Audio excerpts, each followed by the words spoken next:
Okay, so thank you for the kind introduction, and yeah, unfortunately we actually swapped our presentations because now Professor Chaoshu is giving me a really tough time to still have you intrigued in my topic, because seeing this really huge bone augmentations, it's very difficult now to make you interested in soft tissue management, because before we were talking about augmentations of 10 millimeters of bone, and now we're going to talk about augmentation of 1 millimeter of soft tissue. So, but at the end of the day, I think soft tissue is a very important topic, and as you have shown, Professor Chaoshu, it's also very important if it comes to aesthetics. But I also want to show you that soft tissue management is also very important in the functional area. So I also want to say thank you to Technos and the OsteoBiol product line and the Turkish distributor for bringing me here. Also, I want to say thank you to the Congress organization for bringing me here. It's my first time in Turkey, and obviously then it's my first time in Istanbul. And unfortunately, I already have to leave tomorrow morning, so I have to come back to see some more of this very interesting city. So before I start with my presentation, I first want to show you one case. So this is one case who presented in my clinic in Würzburg during my time as a postgrad in the Department of Parodontology. And yes, you can see this young lady, she had received 4 dental implants in the anterior upper jaw. So far, if you look at the panoramic, we can't see any issues besides that maybe she has some small carious lesion there. But this wasn't really her issue. So from the panoramic, I would say this case looks like a successful case. Implants are well surrounded by bone. Implants are restored with crowns. So what's the issue with this case? So if you go a little bit deeper in detail and have a look at 2 intraoral x-rays, you already might be able to observe some issues. So now we're talking about bone levels. Yeah, so now we have to think about, is there maybe some bone loss? Is there more bone loss than we would like to see there? Is there more bone loss than we would expect? Maybe you're also asking yourself, as I would do if I look at this x-ray, are the implants really well located? Might there be an issue with the cornoapical positioning of the implants? Do you really need 4 implants to replace 4 incisors in the upper jaw? Is it maybe easier just to place 2 implants and make a bridge? I'm not sure. But as I said, this really is not the issue of the patient, because the patient never sees these kind of pictures. Okay? We're dentists, we're really good at analyzing our x-rays, and we are always talking about bone levels around our implants. We're also talking about bone levels around our teeth. You know, I'm a parodontist, so I'm really talking a lot about 0.5 millimeter of bone. But our patients, they just don't care about their bone. They only care about what they see. So if you go to the clinics, you can say, okay, the white aesthetics in this case is not perfect. But again, this is not really the issue of the patient. Most of the patients, at least in Germany, are happy if their crowns are very white. Even our 80-year-old patients want the prosthesis in A1 color. Yeah, nobody wants A4 or anything like that. But again, this is not really the issue of the case. So of course you can do nice crowns, but the problem here is soft tissue. Okay, and now I'm going to tell you how this patient presented in our department. It's a 27-year-old female. She has a high smile line. So you can see if she smiles until up there. So she's really exposing this clinical situation. And she's crying. Of course she's crying. Just think about that she had lost the central incisors just 1.5 years ago. So she had them removed due to an endodontic problem. The referring dentist wanted to have only 2 implants. The surgeon decided to place 4. He also decided to place them immediately after extraction. in, I think, a very highly aesthetic case where it's very, very dangerous to immediately place the implants because you have a high smile line, you have thin tissues. So if you're going to do that, at least you have to place some bone graft behind the buccal gap. You might also need to augment some soft tissues to be successful. But the real issue now is, after 1.5 years and a lot of treatment, this patient is sitting in your chair and is asking you, how are you going to treat this? And honestly, I don't really know.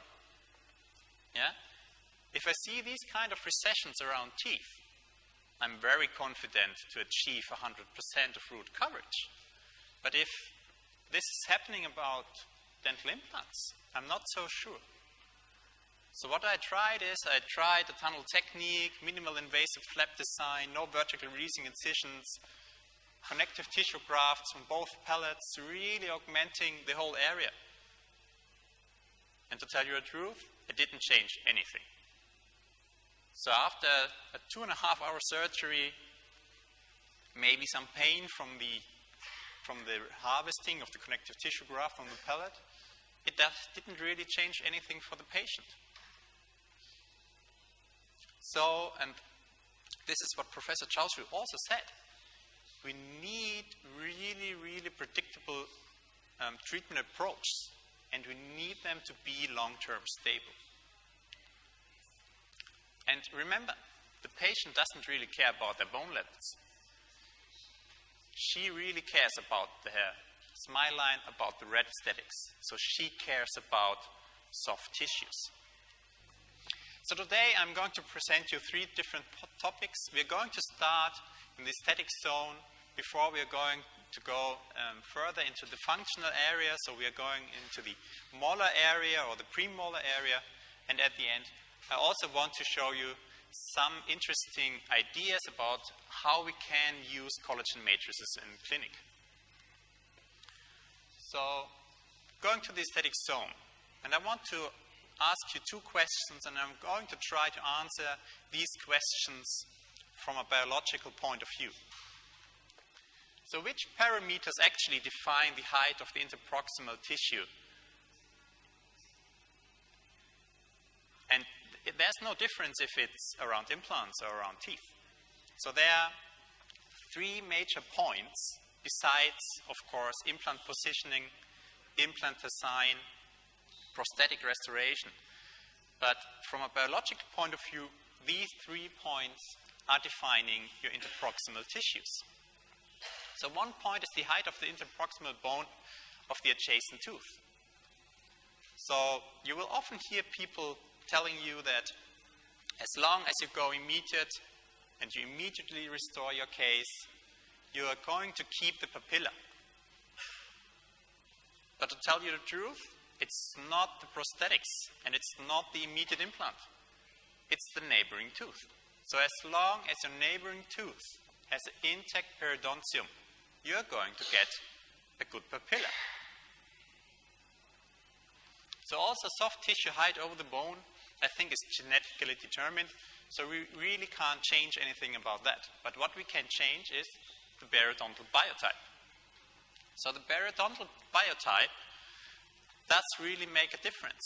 So as Joe Kahn, a really big advocate of the immediate implant, found out in 2003, you can achieve more papilla height in cases with a thick periodontal biotype. So you can achieve about 4.5 millimeters compared to 3.8 millimeters in thin cases. And this nearly 1 millimeter does really make a difference. So changing the periodontal biotype might help you to get a good papilla fill. So what defines the height of the mid-facial tissues? So what defines our buccal tissues or the height of the buccal tissues? Or what defines if we get a recession there or not? It's also very easy. From a biological point of view, you have 2 things you can change. So you should achieve a thick buccal bone plate, and you can use the techniques which were very, very nicely shown just seconds or minutes ago. And you need thick buccal soft tissues. And often, to tell you the truth, it's easier to achieve thick buccal tissues than long-term stable bony result. So at least in my hands, soft tissue is an easier partner for you than bone. So this group also looked into the soft tissue thickness on the buccal issue, and what they found out was very, very interesting. So they found that if you have thicker tissues, then these thick tissues are more positioned coronally. And these thick tissues are more resistant to recession. So the thicker the tissues are, the more coronal your tissues will be, and the less recession you will get over time. So bringing this together, the first conclusion of this presentation is that you should increase soft tissue dimension, especially in the aesthetic zone, for a long-term result. So this case is a case I'm 99% happy about the result, and you're going to see at the end why I'm maybe not 100%. So this case is the mother of one of our nurses. So for me, normally, this is a contraindication to place the implant, and I would rather refer it, because normally in these cases, everything goes wrong. So she had a congenitally missing lateral incisor. So one of our colleagues from the operative dentistry department had restored these incisors, and this is the canine. So he shaped the canine to look like a lateral incisor. And now, after placing a post into the root, this tooth fractured. So now we have to deal with a vertical root fracture. And one of our colleagues in the oral surgery department tried to look if he can still do something, but he just did the incision up there, you're going to see in a second. And this really created also some issues. But at the end of the day, we had to extract that tooth. So I tried to minimally invasive, or to really try to be as minimal invasive as possible when removing this tooth, to not open any flaps. And I was happy with the results. I could remove the tooth in one piece, did no damage to the surrounding tissues, but what we would expect, we had a missing bone plate on the buccal aspect. So now we can decide either to completely open this area and do the augmentation at this point, or we are just going to prepare our bone augmentation and implant placement with a soft tissue graft. So in this case, I decided to go for late implant placement, which means I'm going to wait for 6 to 8 weeks and then just go back into this area. So to improve the possibility of flap closure after 6 to 8 weeks post-extraction, I'm now going to use a soft tissue graft. So either I'm going to use a punch from the palate, which includes also epithelium, or I'm going to use a connective tissue graft. The connective tissue graft might give you less scars at the end of the day. So to place the punch, as I have done in this case, you also have to remove the inner epithelium. So this soft tissue punch really gets a good blood supply from the surrounding tissues, because we all learned that epithelium to epithelium is not going to heal properly. So you really have to take care to thoroughly clean the extraction socket and also to remove the inner epithelium to have a good blood supply for the punch. So then we harvest the soft tissue punch from the palate. As you can see, it also includes the epithelium. I normally harvest these punches from the area of the premolars, because you really can get very thick tissues there, and you really need thick tissues.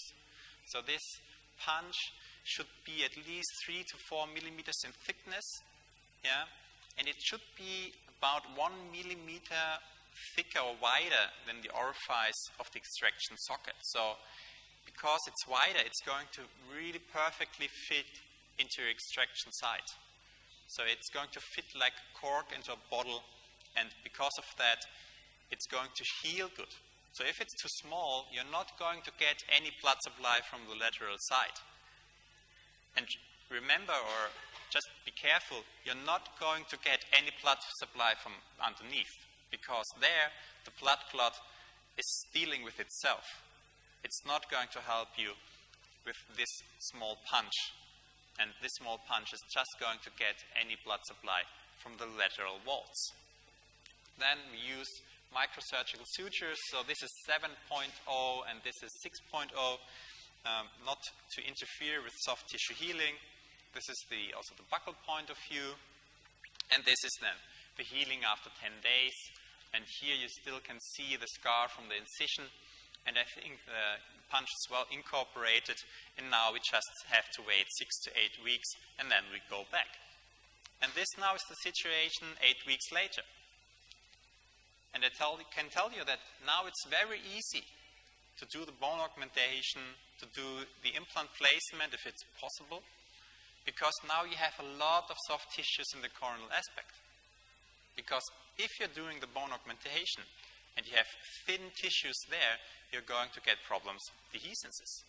So now you have a lot of soft tissue you can work with. So this is the situation after opening the flap, and you still can see parts of the old extraction site, and I think, yeah, you still have the palatal bony walls and the lateral bony walls, so you can place your implant, you can do bone augmentation now, and in this case, I also used an allograft as a bone graft and the pericardial membrane to cover it, and at the same time, I used another soft tissue graft. So what you can see here is a connective tissue graft. So I place another graft underneath the buccal flap and also under the palatal flap to have two big advantages. So by placing this connective tissue graft, you're doing two things at one time. So you no longer need to do the connective tissue graft as we did it traditionally during second stage surgery. So you're doing everything at one time, and your patients are going to love this because they don't need to come back for another surgery when you do the soft tissue augmentation. And this connective tissue graft is going also to help you with your bone augmentation. Because if you do large bone augmentations, the biggest issue you're going to encounter is the dehiscence. And mostly you're going to get the dehiscence there. But now you have this connective tissue graft as a second parachute underneath your flap, which is also going to cover your bone augmentation. So even if you have a slightly opening of the flap, you don't have to have any, you're not going to encounter any issues. So here you still see the connective tissue graft, and now you push it under the palatal flap and you suture everything up.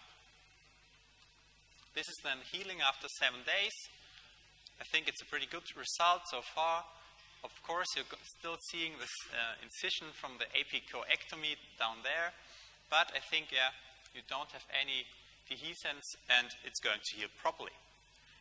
Looking at this picture, I always think that I augmented too much. But as you might also have it in your practice, I have never had the situation where I had too much tissue.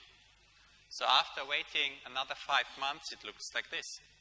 So you no longer have abundant tissues, but you have enough tissues to no longer needing to go into and have big incisions.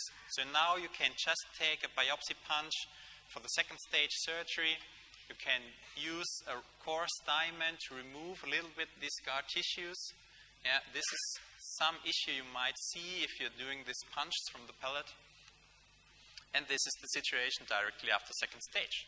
So no more incisions, just taking a punch, removing a little bit of the scars on the buccal aspect, and now you can already take your impression for your provisional. In this case, we used the CAD-CAM design provisional, where we still had some concavity, which we built it up with resin during the time, and then this case looks like this with provisional.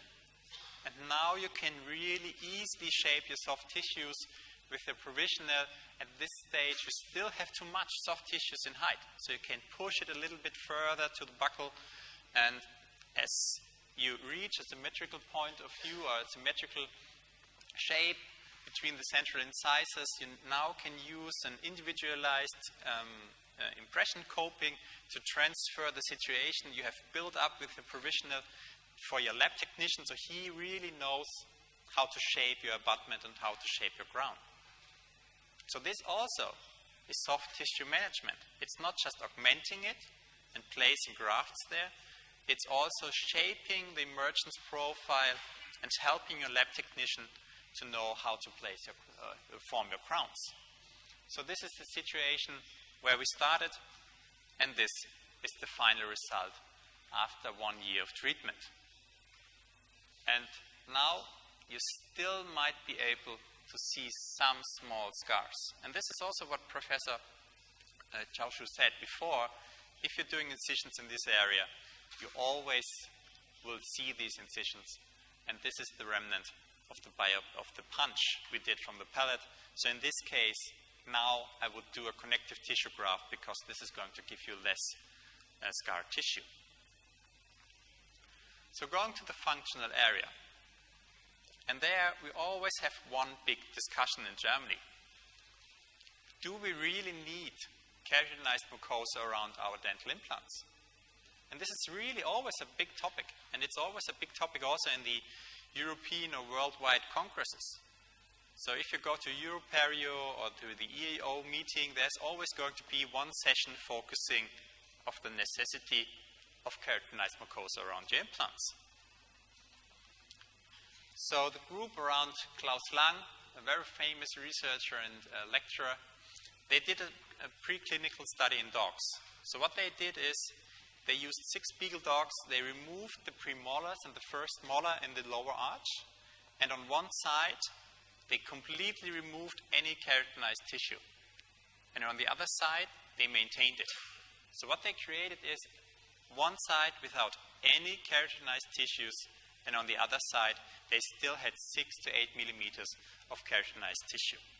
And now they were interested if this difference in soft tissue quality is really going to have any effect on bone levels. Or is it maybe only related to bone thickness? So does it only play a role if you have, or how is it going to have an influence on your result? And that was what they found. So on the right side or on the left side from your point of view, we still have keratinized mucosa. So we still have masticatorial mucosa around our implants, and on the other side, we no longer have it. And you can see it on the first glance that in the group where we still have keratinized tissue, we have more bone. So what they found is that if you're losing your keratinized tissue, you're also going to lose bone during the healing of your implants. So, but we are not treating animals, or we are not treating dogs, so how does it look if you're going to patients? And Homley Wang, they really tried a lot to summarize this in this systematic review. And they were searching all the publications about soft tissue management. And they found 900 articles dealing with this issue, with this problem. But at the end of the day, after looking in all these publications, they only included 11 publications to answer their question. So this again means that often we are doing research, but we are not really answering the question we are focusing on. But what they found is very interesting, and it's a very, very clear conclusion. So the absence of keratinized mucosa, so if you don't have keratinized tissues around your implants, this is going to be associated with more plaque accumulation. So either there's just more plaque growing, or the patient just can't perform proper oral hygiene. And this is going to result in more inflammation in the soft tissues. And more inflammation, and this is what we know from our teeth, and this is just the same around our implants. More inflammation on long term is going to result in more recession, because we are going to lose more attachment. And more attachment loss means more bone loss. And the very important thing is that you will always find studies showing that there might be no difference. But you're never going to find a study showing you that it's a bad idea or it's a disadvantage to have keratinized tissues. And all the new studies, so all the studies published in the last 5 years, showing a clear trend that you should establish keratinized mucosa around your implants, and you should at least have 2 millimeters. So whenever possible, you should try to have at least 2 millimeters of keratinized mucosa around your implants. But how are we going to do that? So this is one of my first cases I've done with this technique, and it's an ideal case to show you how not perfectly do it. So you can profit from my mistakes. So in this case, we did some sinus grafting, we placed some simultaneous implants, and when I go to these cases, I always take my surgical stand to remember where I've placed my implants, to be sure to make the correct incisions. This is something I've learned from that case. So now I would locate my implants. And this is how it looks. So the mucogingival junction is just running above my implants. If I now just take a diamond burr, or if I use a laser or whatever to remove the tissues above my implants, I'm going to end up with mucosa on the buccal tissue or the buccal aspect. So I'm not going to have any keratinized attached mucosa buccally. So this would mean that at the end of the day, I would need to place a free gingival graft, and I know that hardly anybody wants to have a free gingival graft if it's not necessary. So why not use all the keratinized tissue we have at the palate? We have abundance of keratinized tissues at the palate, so why not just move it buccally? And this is how you do it. You do two vertically releasing incisions, and they have to be wide enough to really cover the buccal aspect. So the problem in this case was that I was a little bit shy. I was a little bit shy because it's just next to the incisions are just next to the implants.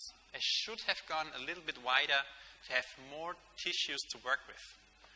Because on the healing you already can see that maybe there you don't get more than 2 millimeters of keratinized tissue, and this is the healing from the buccal aspect.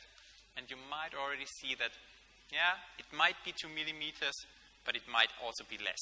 So there's just one hint, yeah, don't be shy, do a big flap in these cases. And this is the final result. It's a cemented restoration with paramarginal restoration margins, so that you can remove all the cement. Today I would screw retain this clinical case. So if we're dealing with this clinical situation, so we don't have enough keratinized tissues buccally of our implants in the upper jaw, it's very easy to establish keratinized mucosa on the buccal aspect. But how is it in the mandible? So second stage implant surgery in the mandible can be a little bit more difficult. So looking at this case, and now imagine how much keratinized tissue we do have above our implants and where our implants are, then it looks like this. So we have 4 implants there, but we don't have enough keratinized tissue to establish 2 millimeters lingually and 2 millimeters buccally. So at least I would recommend not to do a free gingival graft on the lingual aspect. Doing a free gingival graft on the lingual aspect is not only very, very difficult from the surgical point of view, but you don't want really to encounter any of the anatomical structures there. So there's the lingual nerve, there's the lingual artery. So you really want to take care to have keratinized tissue on the lingual aspect because you don't want to do a free gingival graft there. So I always go for the free gingival graft on the buccal. So how does that look? So whatever I have on keratinized tissue, I move it lingually, really to avoid a free gingival graft there. So everything we have on keratinized tissue goes to the lingual aspect, and then we have to do the free gingival graft either at that stage or later on but in these cases I always go for the simultaneous augmentation of the keratinized tissues. So you do your first incision along the mucogingival junction, you move everything lingually, you place your cover screws or the healing abutments, and then you do a split thickness preparation on the buccal aspect, and you really have to take care that your buccal flap is very, very thin, because if you don't do it very, very thin, you're going to get some kind of thick sausage in the vestibule. So the patient is really going to complain about it, that there's some bulky tissues, and so it has really to be thin. And then if you still have remaining connective tissue fibers or muscle fibers on top of your periosteum, you just remove it with a scissor or with a blade, and then you fixate your buccal flap to the apical part. So you can do some kind of crossed horizontal metric sutures which are running over your graft, or you can just use them parallel, or you can combine them. But these kind of externally running metric sutures really give you a good compression of your graft to the recipient bed. And this is very complicated because you have to anchor them to the periosteum of the buccal aspect. So this is really a procedure which is very, very technique sensitive.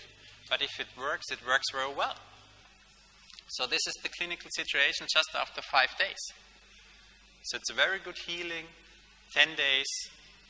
Still, you can see the free gingival graft, and this is the situation directly before prosthetic delivery. And now I really think that this is a very, very stable result. So you have a lot of keratinized tissues there, you have a very, very stable surrounding tissues of your emergence profile, and now the patient is happy to brush there. He's able to brush there, and he has no discomfort during biting or chewing. And this is the final prosthetic result. So this already brings me to the final point, the collagen matrices. And as Professor Chalchu said, and this just should make you think about these matrices, is do we still need autogenous grafts in bone augmentation procedures? And what would have been your answer if I asked you today or 30 years ago? So today we know that we no longer need only autogenous bone to be successful in bone augmentation. But 30 years ago we didn't know that. Yeah, 30 years ago the first patient was treated with BIOS. Yeah, but today we use bone grafts or bone substitutes daily in our clinic. But soft tissue grafts, we are not that far, but I think we are on a good way. And why do we need these kind of grafts? Because we encounter a lot of problems sometimes with our autogenous grafts from the pellet. So if you're doing connective tissue grafts or free gingival grafts, you might see healings like that. So this is actually a normal healing after free gingival graft. You get secondary healing, rehabilitation from all the areas, but this is not very comfortable for the patient. So they don't really like it. So I always compare it to a kind of pizza burn. So if you have hot mozzarella on your pizza and you're just eating too fast and you get this kind of burn or burn wound on your palate, this feels the same, but it's just much larger. And if you're doing a connective tissue graft, you might also see these kind of healings. So this is a nearly complete necrosis of the covering flap. So we did a study in Würzburg comparing different approaches to harvest connective tissue grafts, and this was a trapdoor technique where we had one horizontal incision and two vertically releasing incisions, and this patient was in real pain, in real agony for the following 14 days after we did the surgery, because she actually had the complete dehiscence and necrosis there, and we could see the bone. And she really had to take a lot of ibuprofen to go through these 3 weeks. So we know from the studies and we know from the literature that actually our patients are complaining more about the donor areas of our soft tissue grafts than about the recipient area. And it can take up to 4 weeks to have a good healing at the palatal aspect. So what are the advantages of using these collagen matrices? We can get them in unlimited sizes, in unlimited thickness. So if you need 2 millimeters or 3 millimeters in volume, you can just use a thicker membrane. If you need 20 millimeters length, 40 millimeters length, it's not really a problem. You get them in unlimited availability, different sizes and thickness. And by using them, you reduce patient morbidity. So the patient does not have any pain from the palate. And you also reduce your own risk of violating the palatal artery.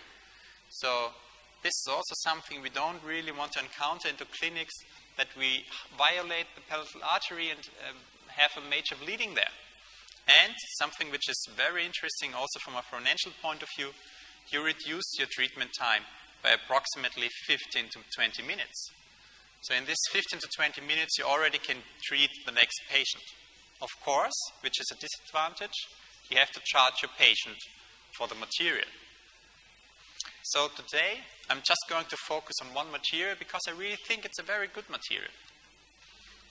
So the Derma from Technos, which runs under the OsteoBiol line, is an acellular dermal matrix of porcine origin.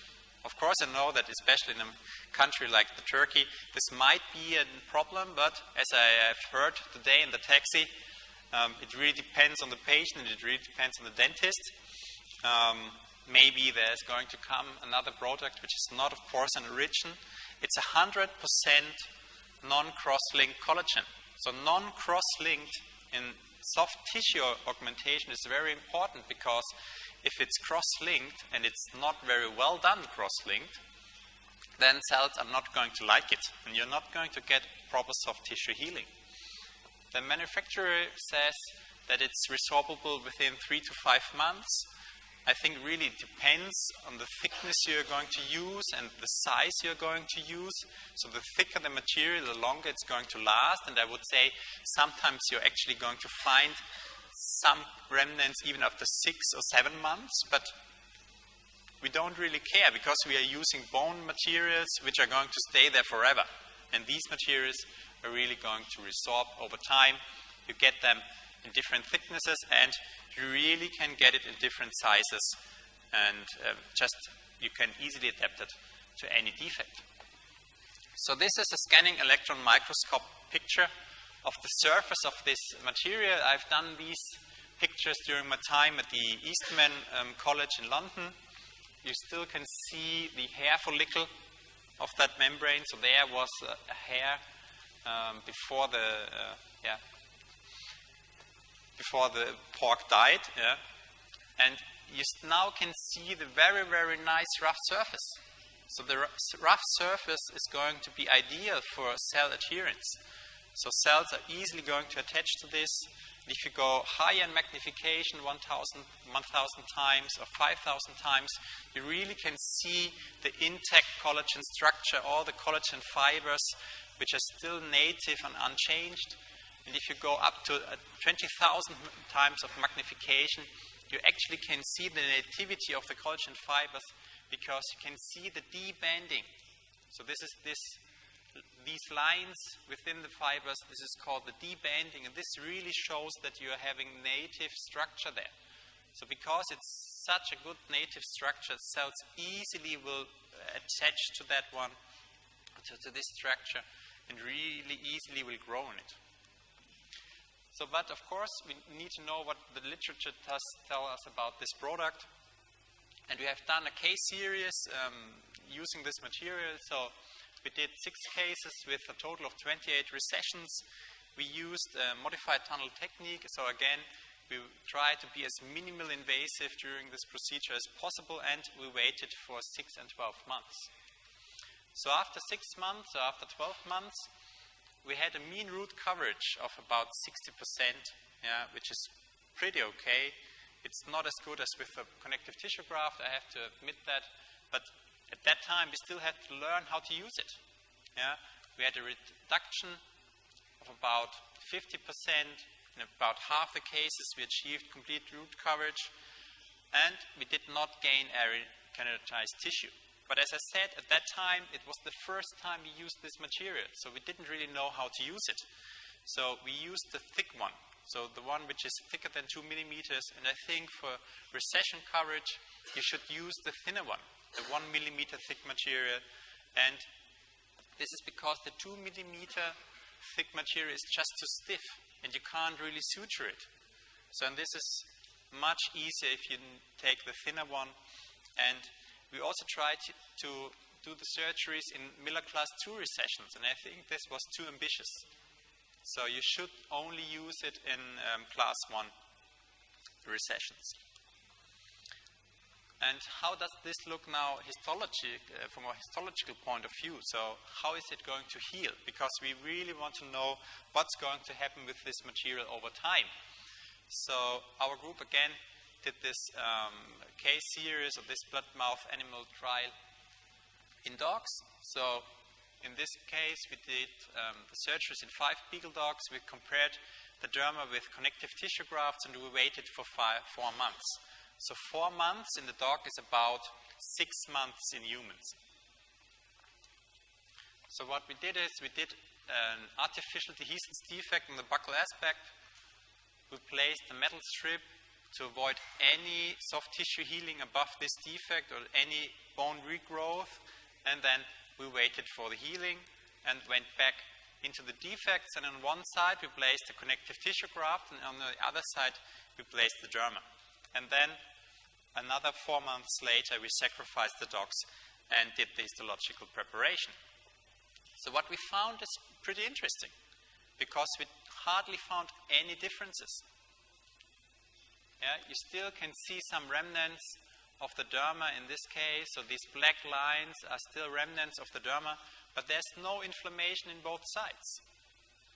And more important, there's no difference in tissue height. So we achieved the same height of tissue in both treatment groups. And we also, and this is also very important, achieved the same tissue thickness. So you can achieve a good stability with these products. And yeah, this was just a secondary outcome. We did not find any differences in bone regeneration. So our conclusion from that study was that this product, derma, is suitable for soft tissue augmentations, especially if you think about horizontal volume.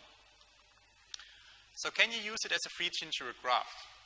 So just remembering the case we just saw before, it's the same surgical technique. So we don't have any keratinized tissue in the buccal flap. We place the derma there, do meticulous suturing, and you always have to take care to rehydrate this material at least for 10 minutes. And then we wait. And this was the healing after 7 days. And when I saw this kind of healing, I was sure that I no longer need free gingival grafts.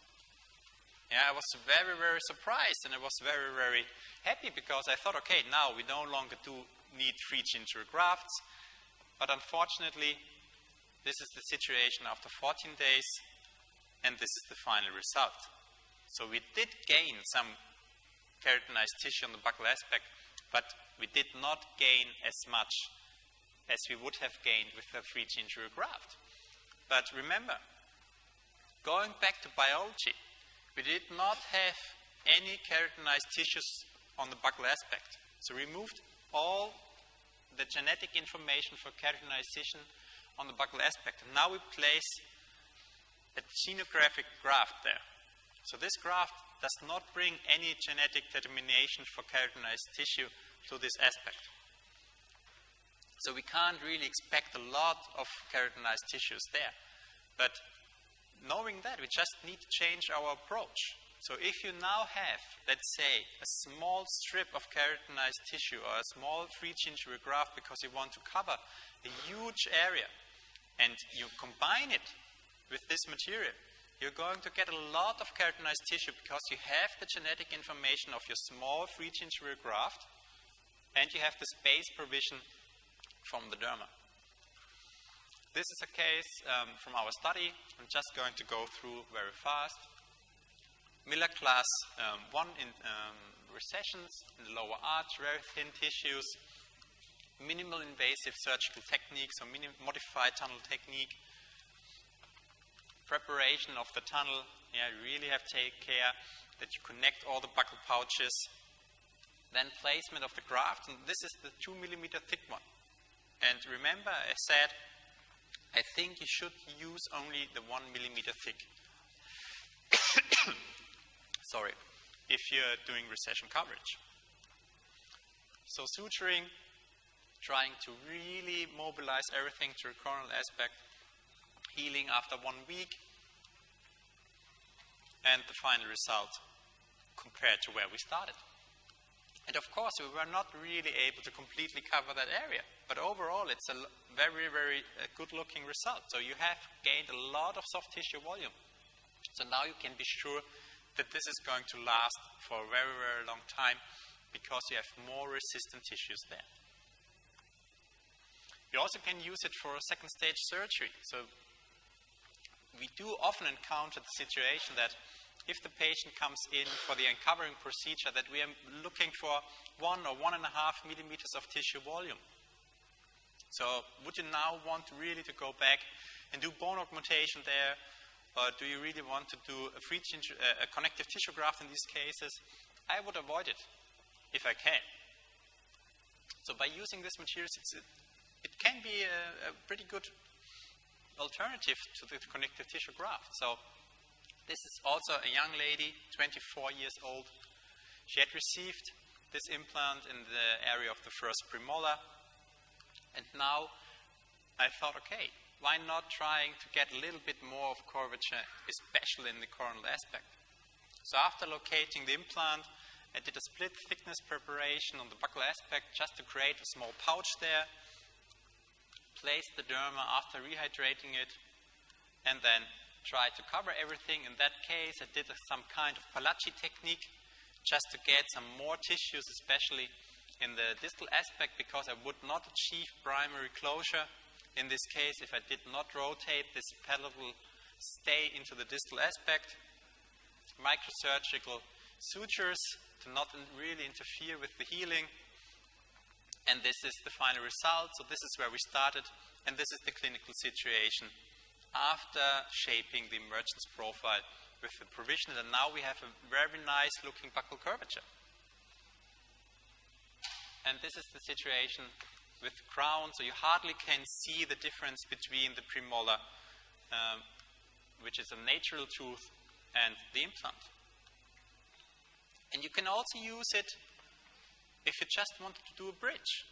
So we often have the situation that we want to do a bridge and we don't have enough tissue in the area of the pontic. So why not using these kind of materials in this situation and avoid doing a connective tissue graft? So this is a case I've just done 2 weeks ago. So this was a patient which was referred to me from one of our prosthodontic guys. So he's going to do a new bridge all over the incisors and having a cantilever there. And you really can see the big deficiency on the buccal aspect there. And now, why not just placing the derma there and augmenting the ridge? So this is how we did the suture, the surgery, avoiding the papilla area with our incision. So I don't really want to cut through the papillas in these cases, because if you're going to cut through the papilla, you're going to lose the height of the papilla. So staying a little bit more buccally, which is not going to be any issue. Then split thickness preparation again. Yeah, so you should use tunnel knives or something like that for the split thickness preparation. Really prepare it from the central incisor to the canine to achieve a good mobility, to really have a nice pouch where you now can place your graft. Then you shape the derma to fit perfectly into this defect. Yeah, to get a good volume in this area.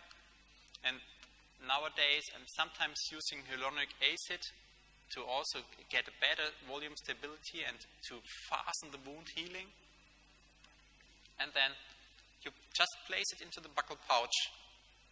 You suture it, and you always should do some kind of horizontal mattress suture deep in the vestibule to take all the tension from the flap. This is the healing after 5 days, and this is the healing just yesterday after 10 days when we removed the sutures. So I think now the prosthodontic can start in 2 weeks to shape the pontic area and really to have a nice result which will not be differentiable from the other lateral incisor.